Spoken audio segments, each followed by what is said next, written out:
Good morning friend. आज हम 1 kilogram किस प्रकार से बनाया और 1 किलोग्राम का मीन्स क्या होता है इसके ऊपर डिस्कस करेंगे। तो अगर हम 1 किलोग्राम के हिस्टोरिकल बैकग्राउंड के ऊपर को देखें तो हमको पता चलता है कि सबसे पहले जो मेजर करने की यूनिट बनाई गई थी वो ग्रैब बनाई गई थी। बट ये यूनिट कुछ ही समय में इतनी ज़्यादा प्रसिद्ध हो गई कि इसको चेंज करना बहुत ज़्यादा प्रॉब्लम हो गया कि कैसे चेंज करें, और केवल उसके जो नेम था उसको थोड़ा सा मॉडिफाई किया गया और ग्रैब से उसको चेंज कर दिया और बना दिया ग्राम। बट एक्चुअली ये इतनी ज़्यादा छोटी यूनिट थी कि लोगों को मेजर करने में प्रॉब्लम तो आती थी, बहुत ज़्यादा प्रॉब्लम आती थी। 1 ग्राम आप समझ सकते हो कितना छोटा होता है। अब गोल्ड वगैरह या कोई दूसरी प्रीशियस जो होती हैं बहुत ज़्यादा, उनको मेज़र करने के लिए तो ठीक है, बट अगर आलू या कोई दूसरी और भी ज़्यादा कोई बड़े अमाउंट में कोई हमको चीज़ लेना है तो वहाँ पर ये बहुत ज़्यादा एक प्रॉब्लमेटिक रहता था। तो इसलिए हमने इसको चेंज किया गया। अब सबसे पहले 1791 में किलोग्राम की फर्स्ट डेफिनेशन आई और उस समय एक क्यूब बनाया गया जिसकी लेंथ, ब्रेथ और हाइट तीनों 1 डेसीमीटर ली गई। I hope 1 decimetre 1 decimetre equals to 10 centimetre. तो इसको लिया गया और उसमें हमने वाटर फिल किया। ये वाटर जो लिया था वो 4 डिग्री सेल्सियस टेम्परेचर वाला लिया था, और जितना वो वाटर का अमाउंट उस 1 डेसीमीटर क्यूब वाले उस क्यूब में आ गया, उन्होंने उसी को कहा 1 लीटर, और वाटर के 1 लीटर को ही उन्होंने 1 किलोग्राम बोल दिया। तो यहाँ से फर्स्ट डेफिनेशन आई। अब प्रश्न उठता है कि 4 डिग्री सेल्सियस ही क्यों? तो हाँ, ये बात तो सही है कि 4 डिग्री सेल्सियस ही क्यों।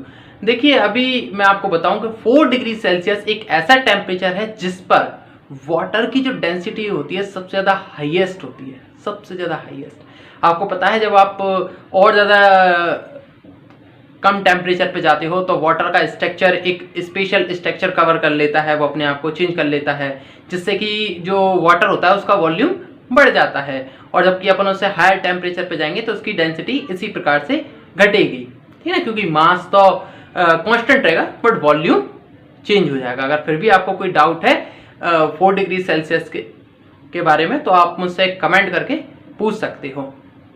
बाद में 1889 में इस डेफिनेशन को अगेन चेंज किया गया और फिर हमने एक प्रोटोटाइप लिया, जिससे कि जैसा कि हमने 1 मीटर की डेफिनेशन में लिया था, एक प्रोटोटाइप लिया गया जो प्लेटिनम और इरिडियम से मिलकर के बनाता है। यहाँ पर प्लेटिनम 90% और इरिडियम 10% ली गई थी।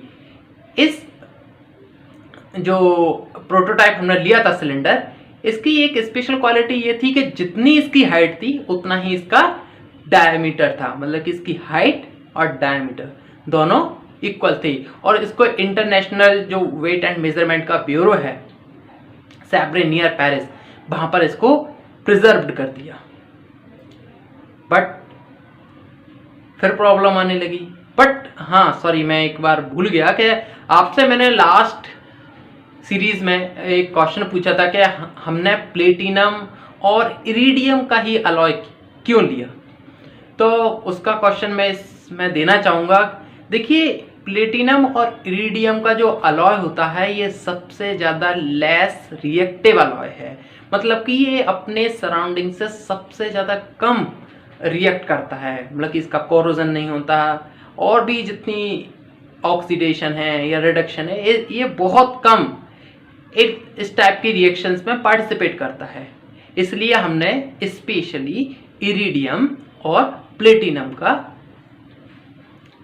अलॉय चुना। बट ये जो डेफिनेशन थी वो एक एटेंडम बनाई गई डेफिनेशन थी, लैट की गई, जो कि कोई बहुत ज़्यादा वैलिड नहीं थी। बट हाँ, 11th क्लास के लिए आपको इसी डेफिनेशन को याद करना पड़ेगा। अभी लास्ट ईयर 2019 में इस डेफिनेशन को चेंज कर दिया गया है, और आपको मैं बता दूं कि अब हमने जो नई डेफिनेशन बनाई है वो कांस्टेंट के बेसिस पे बनाई है, जैसे कि प्लांक कांस्टेंट होती हैं।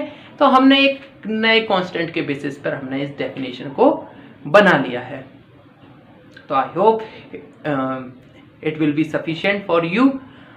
एक स्पेशल पॉइंट के हम मास को विग के नाम से भी जानते हैं, और जब 1 किलोग्राम की नई डेफिनेशन बनाई गई तो उसको 1 विग के की न्यू डेफिनेशन के नाम से भी बहुत से लोगों ने संबोधित किया।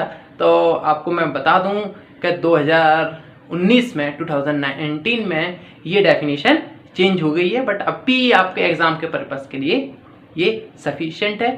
तो आज के इस लेक्चर में इतना ही। Thank you. और फिर भी अगर कोई डाउट है तो आप मुझे कमेंट कर सकते हैं, और प्लीज़ इस लेक्चर सीरीज़ को लाइक कीजिए, कमेंट कीजिए और अपने फ्रेंड्स के साथ शेयर कीजिए। और अगर कोई भी आपके डाउट आते हैं तो प्लीज़ मुझे कमेंट कीजिए। कुछ लोगों ने मुझसे कमेंट करके कहा था कि सर प्लीज़ 9th के लिए एक स्पेशल लेक्चर सीरीज़ बनाइए, तो वो लेक्चर सीरीज़ चालू हो गई है, आप चैनल पर जा कर के देख सकते हैं।